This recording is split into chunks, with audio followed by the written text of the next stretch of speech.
우리 함께 인사하고 또 고백하면서 서로 격려하겠습니다. 여러분이 한번 해봐요. 다시 합니다. 제가 선창합니다.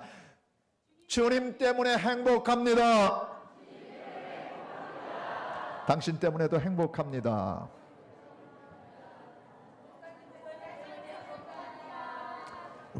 벌떼처럼 달려드는 것 같아요. 저도 여러분 때문에 행복합니다. 아니 뭐 행복하다고 고백하는데 인상이 안 펴지는 사람은 그 사람은 조금 문제가 있는 거예요. 한 번 더 이 얘기 옆 사람에게 고백해 줍니다. 당신 때문에 행복합니다.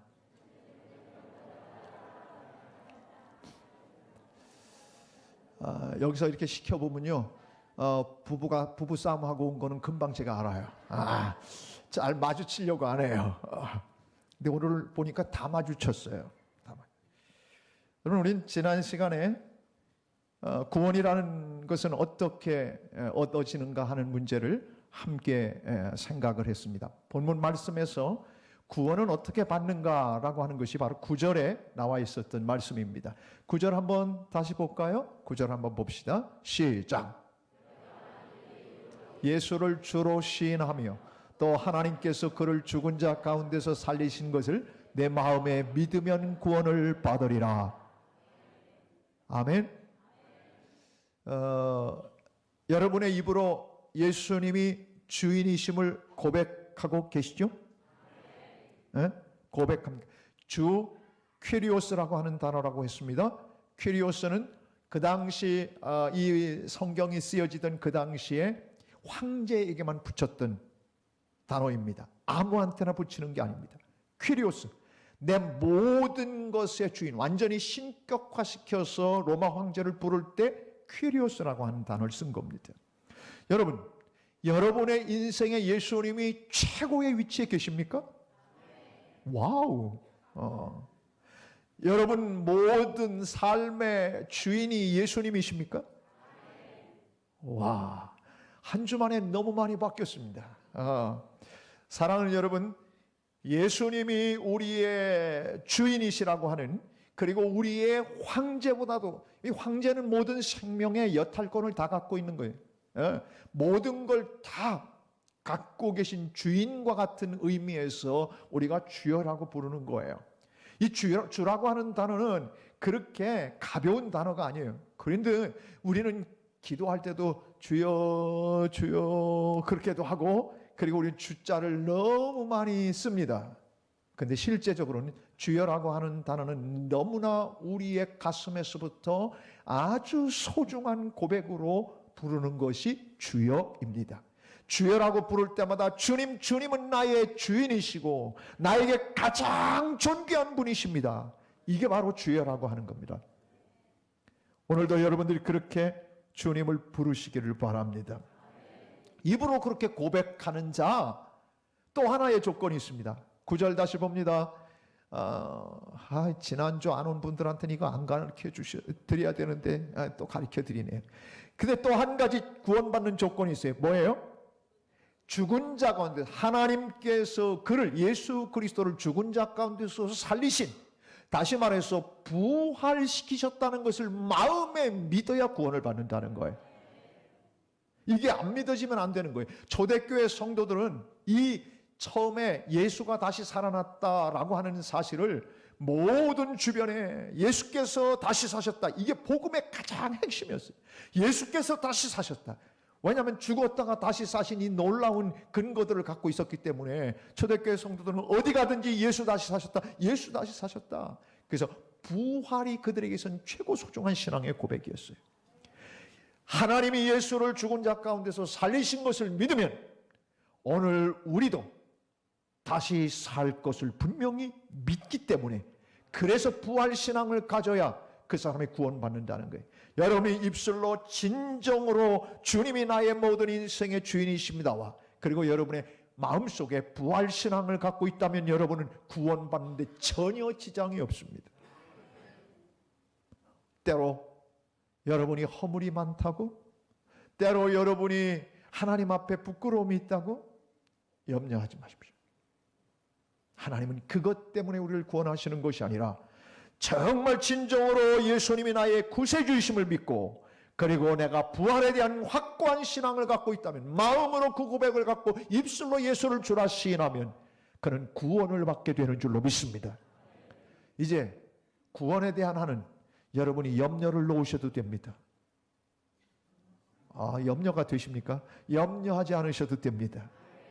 그래도 구원받는 게 걱정이 되신다고 하는 분은 저를 개인적으로 만나십시오. 제가 개별적으로 개인 과외를 해드리도록 하겠습니다. 자, 오늘 그런데 13절 이런 말씀이 기록되어 있죠. 마지막 절부터 먼저 봅니다. 13절 시작.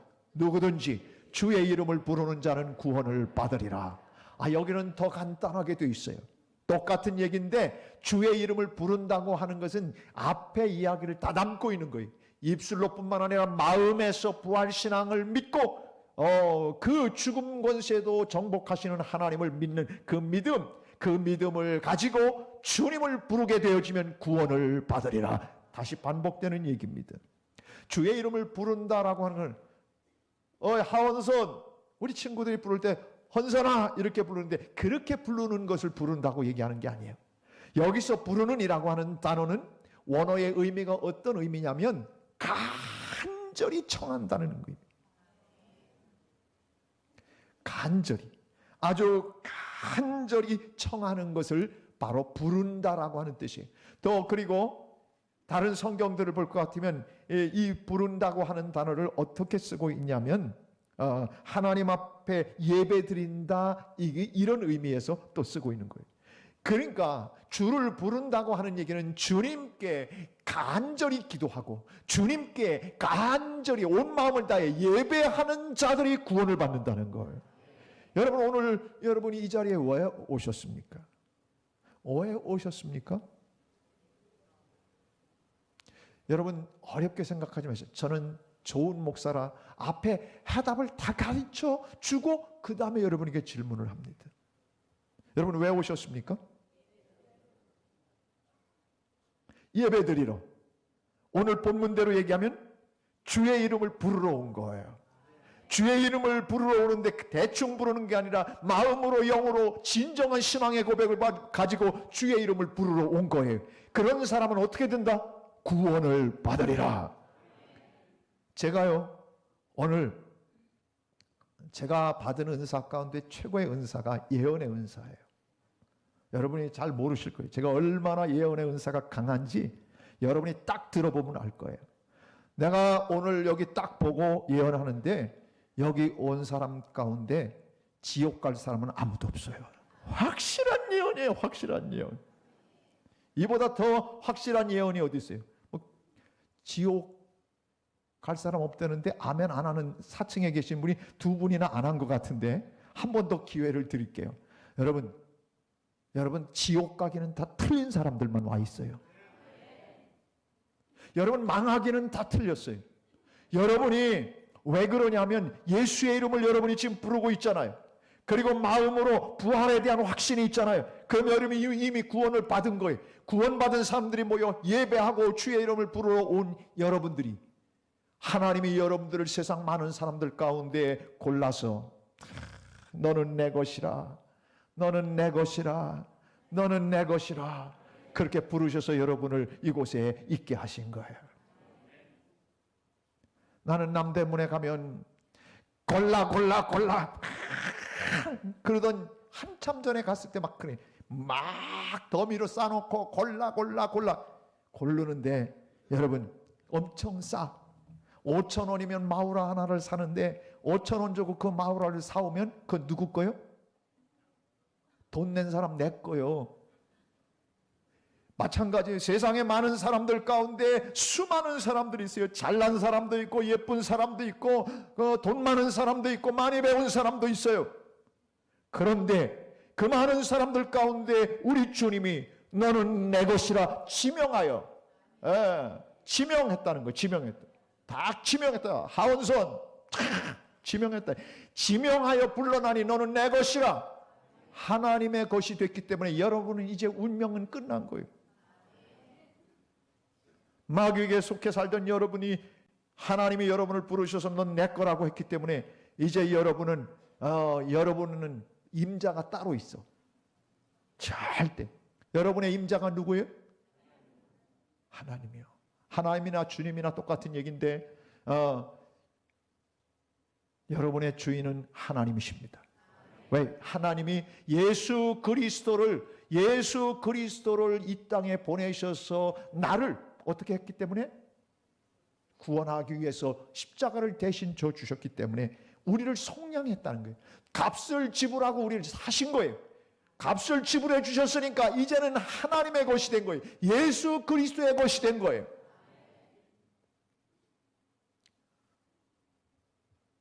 임자 잘 만난 거예요. 그렇잖아요. 이보다 더 큰 행복이 어디 있어요? 오늘 예수 믿는 사람들에게요, 예수의 이름을 부르는 자들에게 주시는 축복 두 가지를 정확하게 오늘 본문에서는 얘기해요.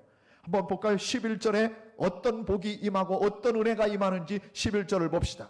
성경에 같이 읽습니다. 성경에 이르되 누구든지 그를 믿는 자는 부끄러움을 당하지 아니하리라. 아멘. 여러분, 첫 번째, 예수 그리스도를 부르고 주의 이름을 부르는 자가 구원을 받았는데 구원을 받은 사람들에게는 우선 부끄러움을 당하지 않는 은혜를 주신다. 부끄러움을 당하지 않는 은혜. 이게 무슨 얘기냐면요, 부끄러움을 당한다고 하는 것은 형벌에서 면제된다는 얘기예요. 하나님 앞에 섰을 때에 하나님 앞에 섰을 때 하나님이 나를 모른 채 하지 아니하시고 하헌선 그래 너 내 거요, 내 거 그래 내가 알아, 그리고 우리를 모른 채 하지 않는다는 거예요.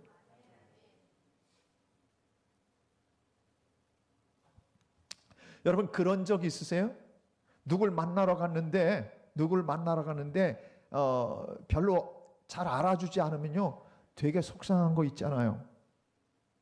그런 경험 혹시 안 해보셨어요? 여러분, 제가 만락교회 부목사였을 때 담임 목사님이 한번 이런 경험을 한 걸 얘기를 하셨어요. 왜냐하면 그때 교인들이 몇 명이었냐면 제가 수석부 목사하고 우리 교회로 올 때 2,700명이 모였어요. 3,000명 가까이 모였어요. 늘 저희들이 통계를 내기 때문에 3,000명 가까운 교인들이 되니까 담임 목사가 교인들을 다 알지 못합니다. 신방은 부목사들이 신방했죠. 특별한 데만 담임 목사가 신방을 했죠. 담임 목사님이 신방했어요. 그러니까 잘 모를 수도 있잖아요.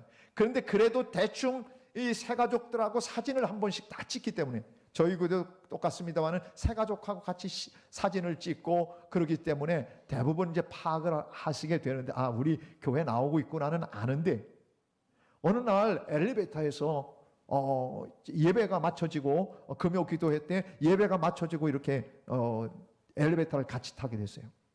거기 성도들이 타고 있었어요. 성도들이 타고 있었는데요, 보니까 굉장히 낯선 사람이 한 사람이 있었던 거예요.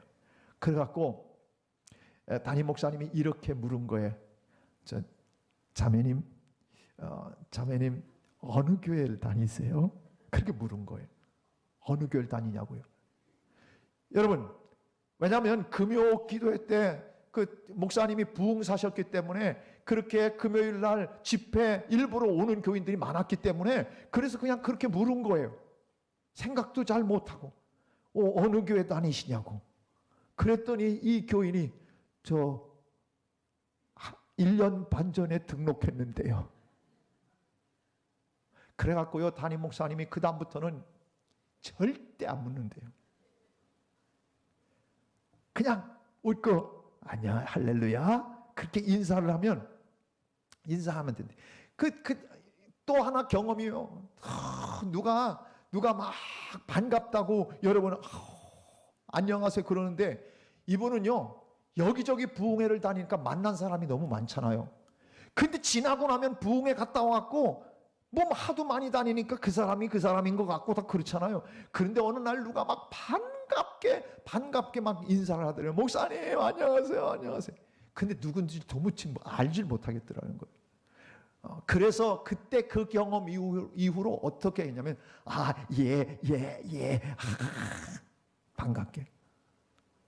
그냥 우선 아는 체하고 예. 그러면 성질이 급해가지고 예 하고 있으면 자기가 어느 교회에서 저 은혜 받고 그때 막 제가 식사 대접하고 막 자기가 다 알아서 얘기한대. 그래서 그 다음부터는 이 지혜가 생각하고 예.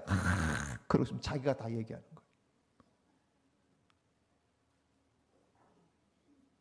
저는요, 우리 교인들이 누군지 다 알아. 우리 교인이 아닌 사람은 등록했는지 안 했는지 다 알아. 난 그래서 내가 3,000명이 되면 다 알지 못할까 봐 그냥 감사하고 있어 지금. 여러분, 이게 부끄러운 건 뭐냐면요, 자기를 안 알아주면, 사실 세상 말로 얘기하면 쪽팔리는 거 어떤 때는. 자기를 알아줄 만한 양반이 알아주지 않을 때는 얼마나 속상하겠어요. 오늘 이야기는 무슨 얘기냐면요, 오늘 이야기는 하나님 앞에 우리가 서는 날 하나님이 나를 모른 채 하지 않는다는 거예요. 알아주신다는 거, 알아주신다는 거예요. 이게 얼마나 큰 은혜인 줄 아세요? 여러분, 이 세상 수많은 사람들이 다 하나님 앞에 서요. 그 영혼이 하나님 앞에 서는데, 하나님 앞에 섰는데 누구냐? 이런 사람이 있을 수 있고, 넌 왜 일로 왔냐? 라고 묻는 사람도 있을 수 있고. 한번 생각해 보세요. 그런데 우리를 딱 보고 헌선아 잘 왔다. 여러분이 아멘을 안 해주시니까 갑자기 불행해집니다. 아니, 제가 하나님 앞에 섰는데 헌선아 잘 왔다, 이렇게 얘기해 주시는 거, 여러분 생각해 보세요. 부끄럽죠? 팔리지가 않는 거예요. 그날 심판대 앞에 섰는데 이게 얼마나 큰 은혜인지 몰라요. 우리 권사님 아들 가운데 이제 군대를 가야 될 아들이 있는데, 제가 며칠 전 얘기를 들으니까 그 아들이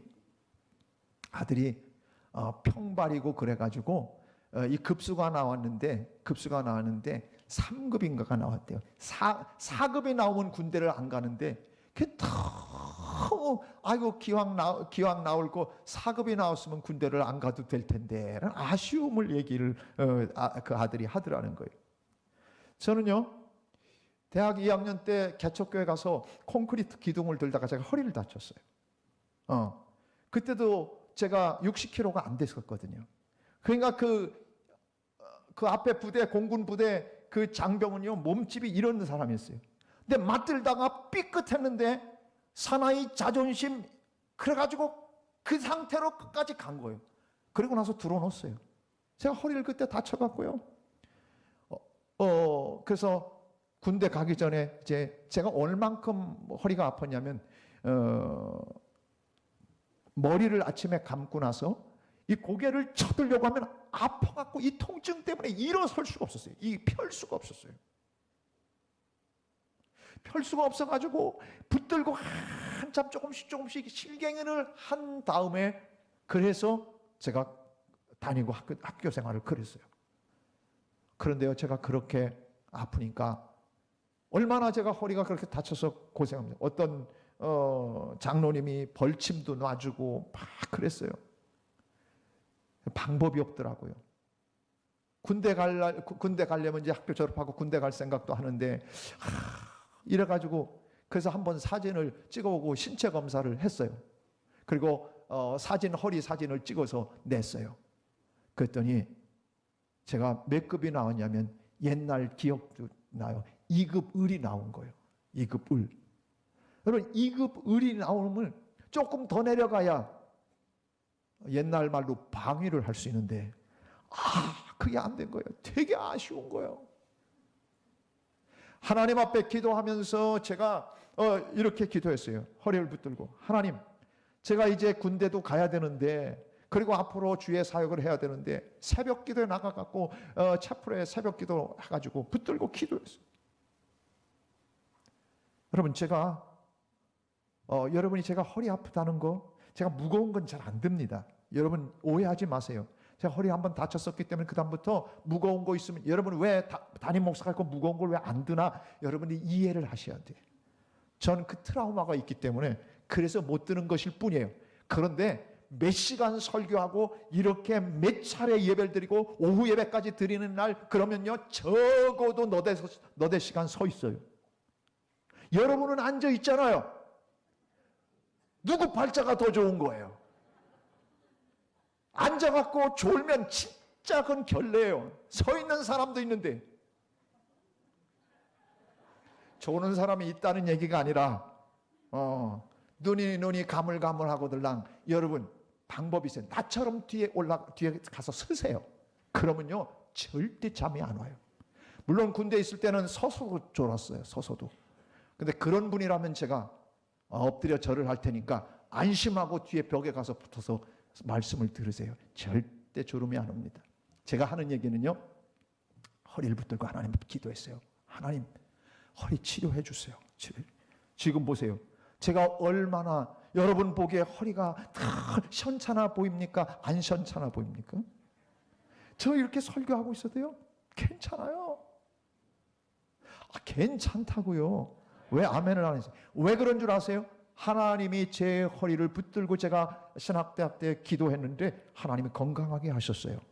그러니까 신학대학을 졸업하고 ROTC로 갈까 고민을 하다가 그러다가 저희 아버님이 뭐라고 하냐면 그래도 군종으로 가라, 군종.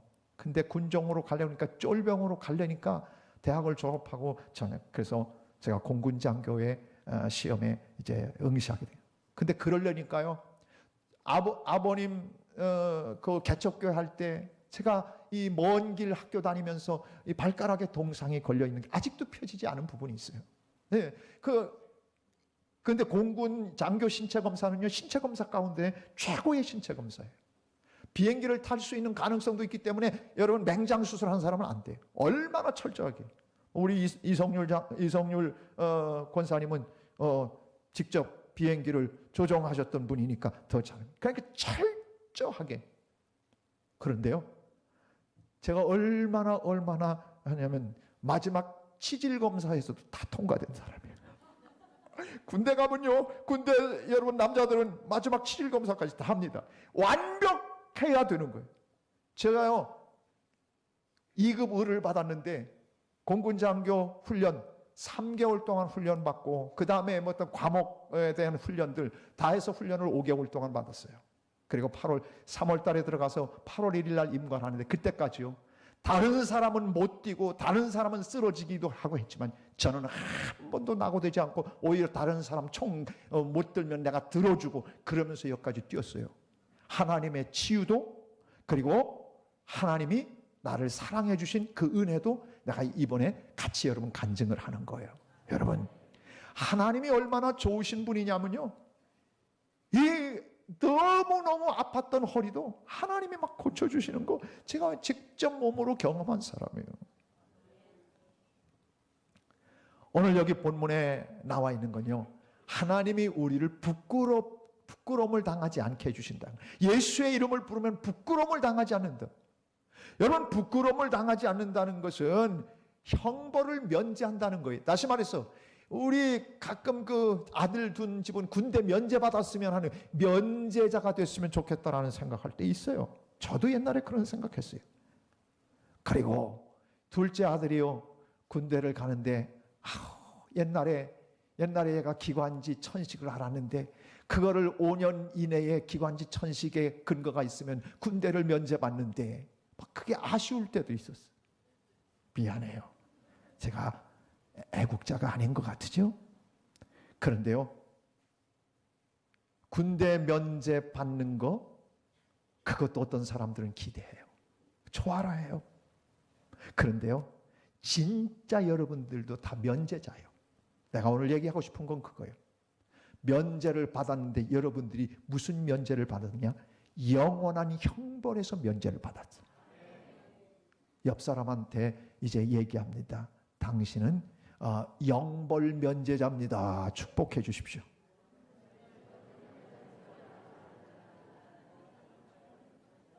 영원한 형벌, 심판, 영원한 형벌을 받아야 될 우리인데 우리가 그 면제됐다는 거예요. 왜 면제됐어요? 예수님이 나를 위해 이미 형벌을 다 받으셨기 때문에 그런 거예요. 이미 나의 죄 때문에 수치를 다 당하셨기 때문에 그런 거예요. 그래서 우리가 부끄러움을 당하지 않는다는 거예요. 우리가 그냥 내 부끄러움이 남아있으면 그냥 하나님 앞에 그 부끄러움을 그냥 갖고 있을 텐데, 그날 섰을 때 얼마나 부끄럽겠어요. 내가 지었던 죄 가리우고 싶을 거예요. 아이고 내가 그때 이런 죄 지은가 막 창피 찬란할 거예요. 그런데 예수님의 이름을 의지하는, 다시 말해서 나를 위해 모든 죄를 대속해 주신, 속량해 주신 예수 그리스도를 의지함으로 나의 모든 부끄러움을 가리워 주셨기 때문에 대신 그분이 부끄러워. 히브리서의 말씀에 보면 그 얘기가 나옵니다. 여러분, 히브리서 12장 2절에 보면 예수님께서 이런 얘기를 해요. 믿음의 주여 또 온전하게 하시는 예수를 바라보자. 그는 그 앞에 있는 기쁨을 위하여 십자가를 참으사. 십자가는 너무 부끄러운 형벌이었어요. 다 빨개 벗기고, 그리고 십자가의 최고 악랄한 강도들이 그렇게 십자가에 달리는 것이었거든요. 그 부끄러움 개의치 않으셨다는 거예요. 왜? 십자가를 참고 그 부끄러움을 당신이 그냥 감당했어요. 개의치 않고 감당했어요. 왜? 우리 그 앞에 있는 기쁨, 우리를 구원하는 기쁨을 위하여 참으셨다는 거예요. 그러니까 그분이 부끄러움을 대신 당하고 수치를 대신 당해 주셨기 때문에 오늘 우리가 그 부끄러움을 당하지 않는 존재들이 됐다는 거예요. 할렐루야. 이 기쁨, 나의 부끄러움을 대신 감당하고. 여러분 보세요. 무슨 잘못을 저지르고 오는 사람들은요, 입국장에서 그리고 검찰의 포토라인에 서면 사람들이 어때요?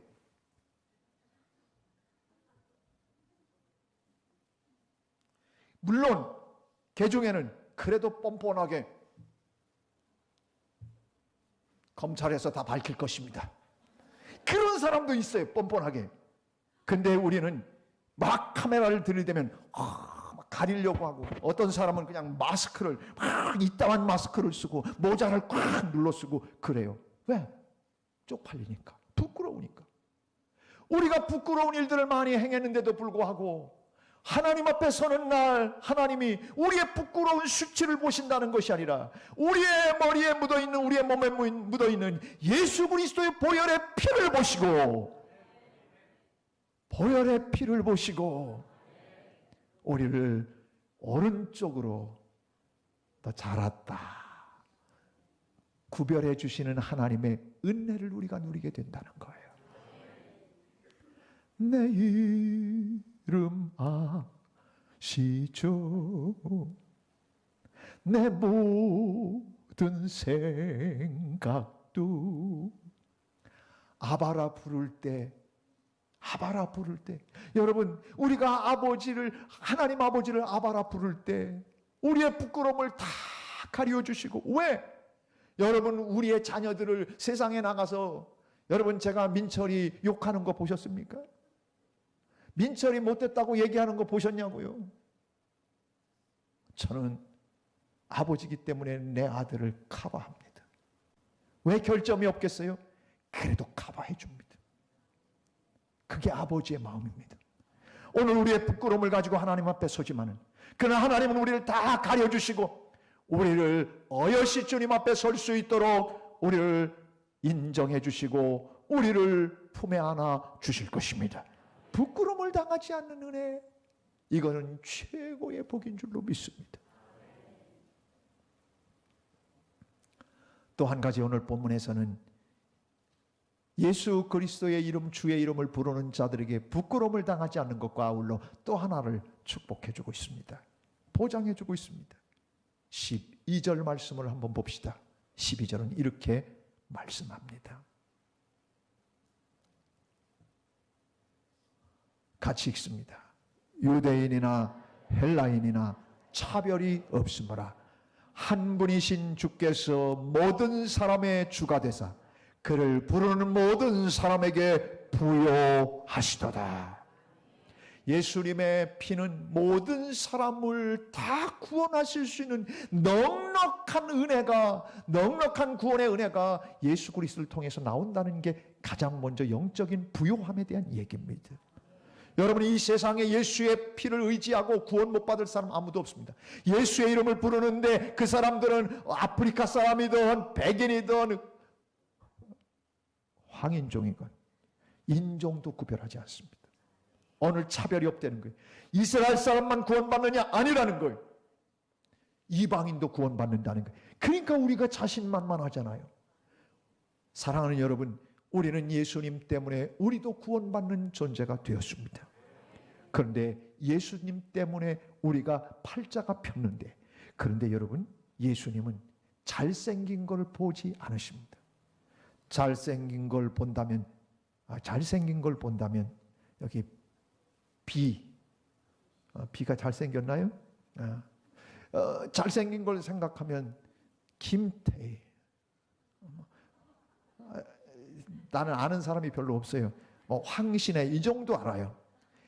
그런 사람들만 여기 와야 돼요. 잘생긴 거 치면. 공부 많이 한 사람 치면, 물론 우리 교인들도 서울대 출신들이 몇 분 계세요. 아무나 들어가지 않는 학교인 거 저도 알아요. 그런 사람들만 골라서 하나님 나라에 집어넣으신다면 별 볼 일 없는 학교를 나온 사람들 다 낙제입니다. 그렇잖아요. 가방끈이 길다, 가방끈이 짧다, 구원의 조건에 해당되지 않아요. 돈을 많이 가졌다, 돈을 적게 가졌다, 구원의 조건에 해당되지 않아요. 신분이 높으냐 낮으냐 차별이 없으세요. 이 하나님 때문에 우리는 오늘 여기 다 와 있는 거예요. 여기 보면요, 학교 문턱도 안 가본 분이 있어요. 박사가 학위 가지신 분들도 있어요. 같이 어울려 있어요, 우린. 이게 바로 구원의 공동체입니다. 예수 이름 때문에 이 자리에 우리가 와 있는 거예요. 그의 이름을 부르는 자는 구원을 주시겠다고 하셨으니, 신분, 여하, 인종, 나라 모든 걸 불문하고 이 구원을 베푸시는 이 부요하신 하나님, 부요하신 하나님이 우리 하나님이시라 그 말이에요. 모든 사람을 구원하실 수 있는 하나님이 오늘 그래서 우리에게까지 구원을 베풀어 주신 줄로 믿습니다.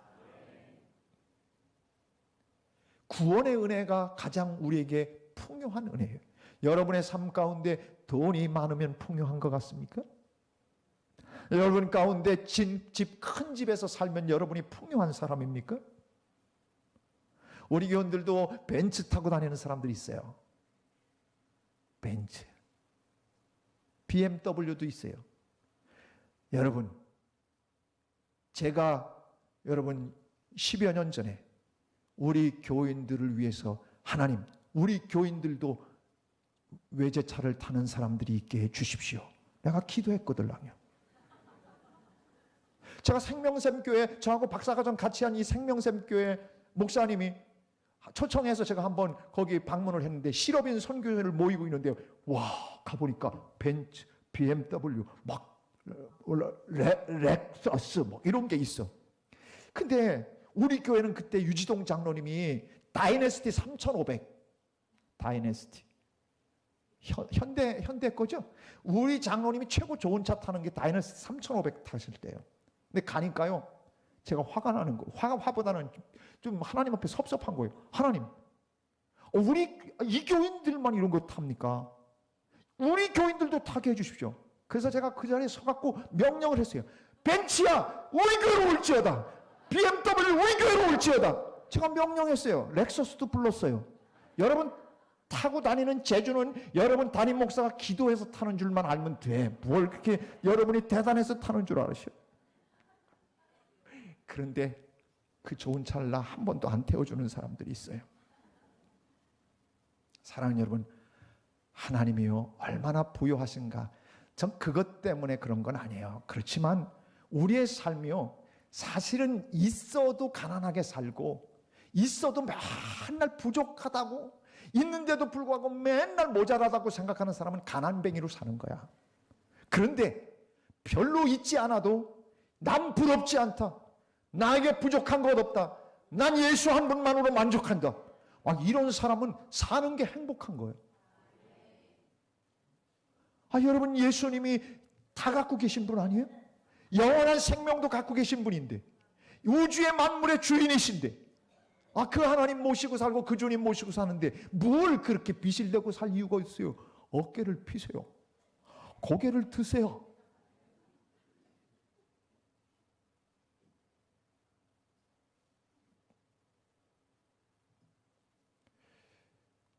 우리 둘째 민철이가요, 군 생활을 하면서 1500고지 높은 데서 군 생활을 해요. 제가 아빠로서는 참 안 됐다는 생각할 때 많아요. 아이고, 그놈이 손도 자꾸 시렵다고 하는데 그 높은 데서 얼마나 고생할까. 며칠 전에는요, 이 운전특기라 체인을 눈이 와갖고 이틀 동안 어떤 체인을 치냐면요, 여러분 쇠사슬 있잖아요, 쇠사슬. 그 트럭이나 그런 걸 칠 때 막 그걸 그 손으로, 내가 보면 고사리 같이 긴 손이야. 아유, 그 손 갖고 그걸 하다가 너무 쳐갖고 감기도 걸리고 기침도 지금 하고 있어요. 그래서 얼마나 안 됐는지 몰라요. 여러분, 그날 하나님 앞에 우리가 설 때에 우리를 보고, 그런데요, 우리 아들은요, 우리 아들한테는 내가 또 왔냐 소리 절대 안 해요. 여러분, 제발 군대 보내놓고 그 군인들의 그 마음을 아십니까? 너 또 왔냐? 절대 그러면 안 돼요. 아유, 아들아, 보고 싶었다, 잘 왔다, 이렇게 얘기해야 돼요. 제가 그 부대를 너무 잘한다고 그랬잖아요. 제가 거기서 3년 넘게 거기서 군 생활하고 제대한 곳이에요. 너무 추운 걸 알아요. 우리 수은주가 영하 30도까지 체크되는 수은주를 우리가 철책에다가 걸어놨는데요, 그게 꽁꽁 얼어가지고 영하 27도까지 내려가서 그 다음부터는 더 이상 내려가지 않았어요. 동해물과 백두산이, 그거 마지막 KBS 방송이 끝날 때 그 송신탑 크게 나오는 그 그림이 그 사진이 어디 사진이면 우리 부대 꼭대기 사진이었어요. 최고 높은 곳 이쪽. 그러니 1500고지 넘는 데서 얼마나 고생해요. 근데 제가 생각해보면 요즘 군대가 그게 고생하는 거냐? 제가 그러지 않아요. 아빠가 그러면 안 되지. 야, 그것도 군 생활이라고 하고 있냐? 그걸 너 고생한다고 말도 하지 마. 저 그러지 않아요. 아유, 얼마나 수고했냐, 얼마나 수고했냐. 그리고 우리 아들이 오면, 저는 장교 출신이고 지는 쫄병이니까 군대 그거 하면 똑같이 공군 장교고 자기가 공군 사병이면 나한테 경례 붙여야 되냐, 필승 그렇게 붙여야 되잖아요. 그런데요, 우리 아들이 오면 제가 나서서 필승 그럽니다. 거꾸로 됐잖아요. 이게 아버지 마음이에요. 너 얼마나 수고했니? 그래. 여러분, 우리는 아버지의 마음을 알아야 돼요. 아버지는 우리의 삶의 모든 삶을 풍성하게 해주고 싶어 하셔요.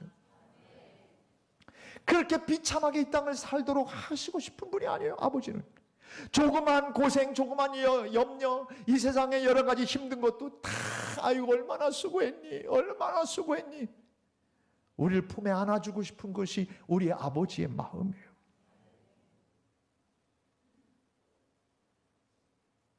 하나님으로부터 받지 않은 게 뭐가 있어요? 생명, 건강, 물질, 자녀들 다 받고 살아요. 제발 없다고 하지 마세요.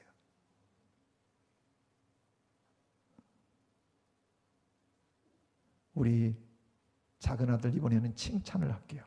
작은 아들이 지난번에 지가 30만 원 이상 받는다고 저 밥을 사줬어요. 군대 봉급 그거 가지고 지가 결제를 하는 거예요.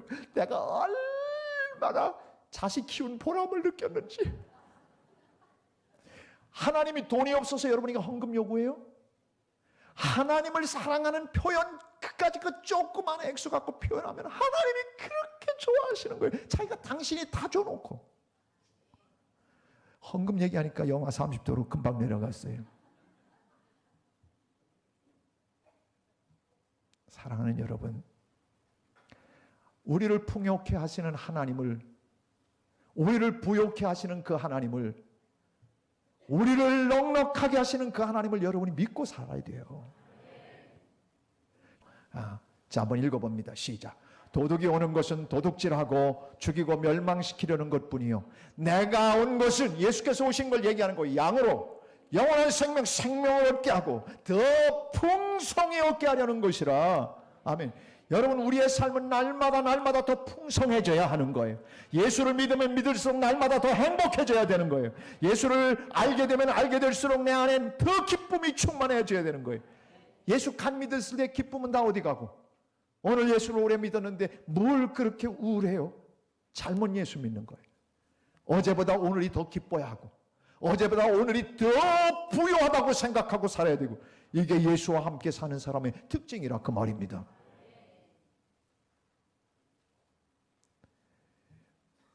어느 선교사님이 북한에 들어가서 봉수대 교회라고 하는 교회, 일부러 남에게 보이려고 해놓은 교회라고도 얘기합니다.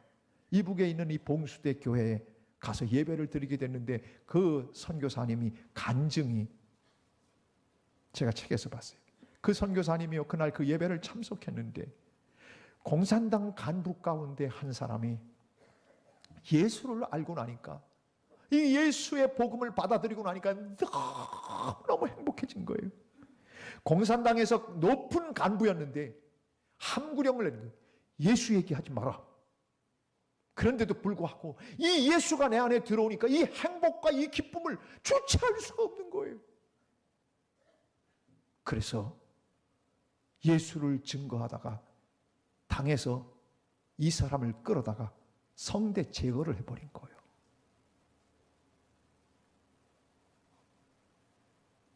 근데 그 사람이 330장, 그날 예배를 드리는데 330장 특송을 한다고 나왔는데 이 음이 안 나오잖아요. 성대를 제거했으니. 330장 고통의 멍에 벗으려고 주께로 옵니다, 이 찬송을 부르는데 그 사람이 어떤 사람인지 사람들이 다 아니까 150명 좀 모였는데 다 눈물을 흘리며 그렇게 예배를 드렸다는 간증을 보게 됐어요. 예수가 안에 들어오면 이 세상에 보이는 게 아니라 예수가 내 안에 들어오면 새로운 감격과 새로운 곳이 보이는 거예요. 이게 부요함이에요. 세상에 있으면 좋고 없으면 늘 모자른 이거 아니에요.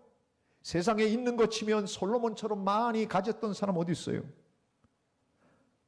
돈도 많았고요, 땅덩어리도 아버지가 최고의 땅덩어리를 남겨줬고요, 지혜는요, 그 사람의 지혜를 들으려고 아프리카에서 20일 동안이나 시바의 여왕이 많은 재물을 가지고 그를 한번 만나러 왔어요. 그럴 정도예요. 얼마나 많이 누렸는지요. 후천만도 1000명이었어요. 여러분은 아무도 놀라지 않으시니 다 알고 있었다 그 말이죠. 후첩 한번 들리려면 3년 걸려요.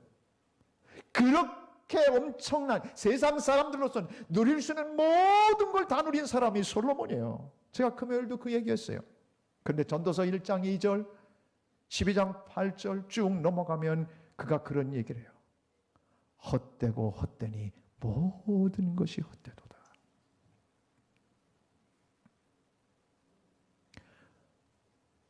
킹 제임스 버전 오래된 성경은 vanity, vanity, vanity of vanities, all is vanity 이렇게 써요. 정확하게는 그렇게 all vanity, 모든 게 다 헛거라는 거예요. 근데 NIV 성경, 좀 신성경은요, 새로운 성경은 뭐냐면 meaningless라고 하는 단어를 써요. 의미가 없다는 거예요. 자기가 살아보니까 아무 의미가 없다는 거예요. 그렇게 누리고 살아봐도 별 의미가 없다는 거예요. 그 전도서를 읽어보면 한 세대는 가고 한 세대가 온다고. 여러분, 언젠가는 섭섭해도 대단했던 사람들 다 한 세대 갔어요. 우리 일남선교회 회원들 보면요, 교수하셨던 분, CEO 하셨던 분들, 막 박사학위 가진 분들 수두룩해요. 그런데 그분들 다 어때요? 지금 한 세대가 간 거예요. 다른 사람들이 일어나 다음 세대들을 이렇게 이 땅을 그 사람들이 차지하고 하는 거예요. 그런 거예요. 살아보면 어때요? 내가 살아갔던 그 날들이 다 덧없는 것 같고 허무한 것 같아요. 단 하나, 하나님 안에서 하늘을 바라보고 사는 자만이 진정한 삶의 의미, 삶의 진정한 부요가 무엇인지를 알게 되는 거라 그 말입니다. 여러분이 예수 안에 있는 것은 최고의 은혜요 복인 줄로 믿습니다. 나는 제일 불쌍한 사람이 누구냐면 의미를 모르고 사는 사람들. 우리 친구들도요, 우리 같이 부대 생활했던 친구들이 요즘 카톡방이 열려서 우리 동기생들이 우리 구대였던 애들이요, 교장했던 애들이 둘이고 교수하는 아이 하나 있고 판사하는 애도 있고요. 우리 같은 동기들이 다 그래요. 그런데요, 이제 다 얘기하는 거 보면요, 다 이제 늙었어. 다 현직에서 다 빠져나와갖고 그래갖고 이제 별 볼 일 없는 인생이 됐어. 한 세대가 가는 거예요. 그렇게 대단하게 누렸던 것 같아도 금방 세상 가는 거예요. 그 부질없는 거 붙들고 사는 것, 그런 비참한 인생 되지 말고 우리 하나님 안에서 은혜를 누리고 하늘을 바라다보며 내 영적인 충만함, 영적인 기쁨, 영적인 부요를 누리며 살아가는 진정한 부요하자들이 되기를 주의 이름으로 축복합니다. 록펠러는 아프기 전까지는 그렇게 많은 돈을 벌어도 의미 있게 쓸 줄 몰랐어요. 세상에 그렇게 부자가 됐어도 정말 할아버지가 얘기한 대로 그렇게 부모의 신앙을, 어머니의 그 신앙의 가르침을 따라 그렇게 이 땅에서 진짜 거부가 됐잖아요, 록펠러가. 그런데 질병에 걸려서 죽을 날을 기다려야 됐어요. 하나님 앞에 다시 기도 시작했어요. 그래서 그가 하나님과 독대하고 만나서 그 다음부터 인생을 송두리째 바꾸기 시작했어요. 의미 있는 인생이 뭘까? 부요하신 하나님을 내가 만났으니, 부요를 주셨으니 이 부요를 다른 사람들을 부요하게 쓰게 만드는, 하나님이 가진 부요로 우리를 부요케 하셨으니 내가 이 부요를 가지고 세상 사람들을 부요하게 해야지. 그렇게 시작해서 그가 많은 사람들을 부요함을 주기 시작했는데, 사랑하는 여러분, 질병을 고침받고 40년 그렇게 병주거리고 곧 죽을 것 같던 사람이 하나님의 치유를 받고 40년을 더 살아 97세까지 살았어요. 아니, 그렇게 오래 살았다면 여러분이 아멘, 저도 그렇게 오래 살게 하십시오. 아멘, 그렇게 해야지. 어떻게 가만히 계서 일찍 가시려고 그러나. 97세까지 살았어요. 네. 97세까지 살면서 그가 해놓은 업적이 뭐예요? 주님 다시 만나고 나서 그 생애 속에 어떤 일들이 벌어지기 시작했어요? 교회를 세운 거, 교회를 세운 것만. 오늘 은퇴하시는 우리 유지동 장로님과 김승환 장로님이 교회를 세운 게 10여 개회, 거의 뭐 그렇게 김승환 장로님도 그렇게 교회를 많이 세우고 이 땅에 그렇게 은퇴를 하셔요. 멋있어요. 그런데 록펠러는 교회를 몇 개 세웠냐? 4,928개를 세웠어요. 놀라지도 않아요. 여러분, 몇 개를 세웠길래? 사랑하는 여러분, 5,000개 가까운 교회를 그가 세웠어요. 대학도 그렇고 모든 기관들도 2,000개 가까운. 그래서 록펠러 재단을 만들어, 제가 얘기했잖아요. 그 사람은 11조, 그 사람의 11조를 계산하는 사람만 40명 직원이 있었대요. 그래도 안 놀라시네. 여러분은 얼마나 여러분의 11조를 누가 계산해요? 40명 직원이 계산해요? 400명인가? 와우. 혼자 계산하고도 금방 계산이 끝나면서. 하나님이 얼마나 부요하신가 보세요. 록펠러를 통해서 이 지구상의 아름다운 역사, 남을 부요케 하는 역사들을 주인공으로 쓰셔서 하셨잖아요. 그렇게 아무것도 없던 록펠러의 인생을 하나님이 그렇게 만들어주시는 부요하신 하나님이에요. 오늘 내가 가지고 있는 영적인 기쁨, 내가 가지고 있는 그 아름다움, 이걸 가지고 우리는 이 세상 다른 사람들을 부요하게 해줘야 돼요. 미국의 어떤 부자가 예수 믿는 사람과 예수 믿지 않는 사람의 차이를 갤럽 조사를 좀 해달라고 부탁을 했대요. 그 갤럽 조사를 해서 보고가 됐는데 예수 믿는 사람과 예수 믿지 않는 사람의 차이 1. 뭐가 차이 나냐? 1. 행복감. 그래도 대답을 안 하시네. 아니, 이제 끝날 때가 됐어요. 행복감. 예수 믿으면 행복해야 돼요. 예수 믿고 우울하면 잘못 믿는 거예요. 예수 믿으면 날마다 모든 것이 합력하여 선을 이룬다는 믿음으로 힘들고 어려워도 예수 붙들고 날마다 승리하며 걸어가는 거예요. 행복감의 차이가 나는 거예요. 예수 안 믿는 사람과 예수 믿는 사람의 행복감의 차이. 행복감의 차이. 두 번째는요, 조사하니까 또 차이가 나는데 뭐가 차이냐면 가정생활이 차이가 난다는 거예요. 예수 안 믿는 사람과 예수 믿는 사람은요, 예수 믿는 사람들의 가정이 훨씬 행복하더래요.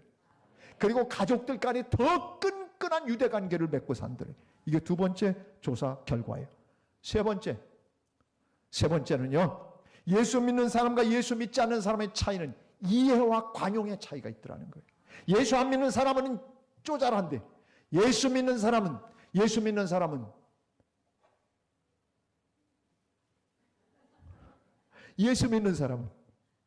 바다처럼 넓더라는 거예요. 막 그거는 아니지만 차이가 너무너무 나더라는 거예요. 그래서 예수 믿으면서 쪼잘하게 노는 사람들은 그거는 불합격품이에요.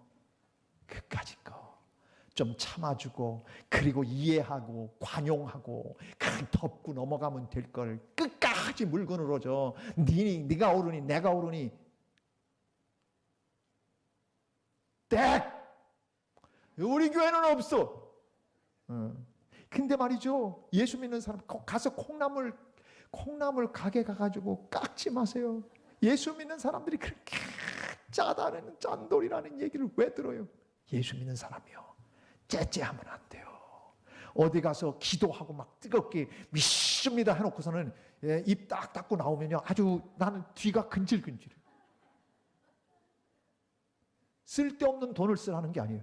예수 믿는 사람들이 쪼잔하다는 소리를 들으면 안 된다는 거예요. 예수 믿는 사람은 멋있구나, 이걸 보여줘야 돼. 저 그래서 서비스 차지한 것도 그게 굉장히 많아요, 다 따지면. 그런데요, 우리는 이 땅에서 살아가면서 이해심과 관용이 많은 사람들이 돼야 돼요.